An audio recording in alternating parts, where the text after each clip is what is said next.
నమస్తే అండి. నాకు ఇంట్లో పనులన్నిటిలో కన్నా ముఖ్యంగా మొక్కలు దగ్గర చేయడం చాలా ఇష్టమండి. నాకు సెలవు రోజైతే మొక్కల్లో దగ్గరికి వచ్చి ముందుగుంటా. ఇంట్లో పని అయిపోయిన వెంటనే మొక్కల దగ్గరికి వస్తానండి. మొక్కల దగ్గరికి వచ్చాక మొక్కలకి నీట్గా గెత్తం అది వేయడం, వాటికి ఉప్పు తవ్వడం అలాంటివన్నీ చేసుకుంటానండి. నా సెలవు పూట ఈరోజు నాకు సెలవు కదండి. సెలవు ఉంటే ఈరోజు పిచ్చి మొక్కలు లాంటివి అవి వచ్చేస్తాయండి.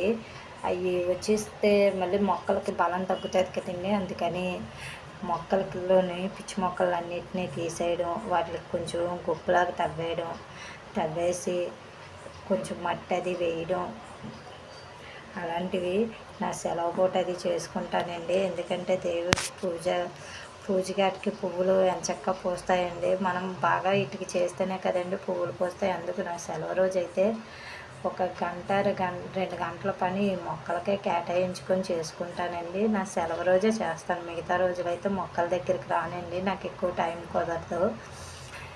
సెలవు రోజు అయితే ఎంతసేపు చేసిన గంట ఏంటి 2 గంటలు కాకపోయినా 3 గంటలైనా మొక్కల దగ్గర చేసుకుంటానండి ఓపికగానే. నాకు మొక్కలంటే చాలా ఇష్టం. ఎట్లో పడితే అట్లా మొక్కలు శుభ్రంగా వేసుకొని ఏదో అలాగా నాకంటూ నా అలవాటు ఇదండి. నాకు మొక్కలు అవి చేయడం అదినే ఆ మొక్కలన్నీ వేసేసి శుభ్రంగా అక్కడ అన్నీ సర్దుకున్నాక మట్టి అది తుడుచుకున్నాక మేడంతా నీట్గా తుడుచుకొని వారానికి ఒకసారి మేడ కూడా కడుగుతానండి. ఎందుకంటే సాయంత్రం పూట చల్లగాలికైనా మేడ మీదకి వెళ్ళి కూర్చోవడం అది చేస్తాము. చేసినప్పుడు మనకే కదండి ధూళి అది అంటుకుంటుంది. అందుకని శుభ్రంగా మేడనంతానే తుడిచేసుకొని కుళాయి ఇచ్చాక దాన్ని చక్కగా నీళ్ళు పెట్టి కడుగుతానండి.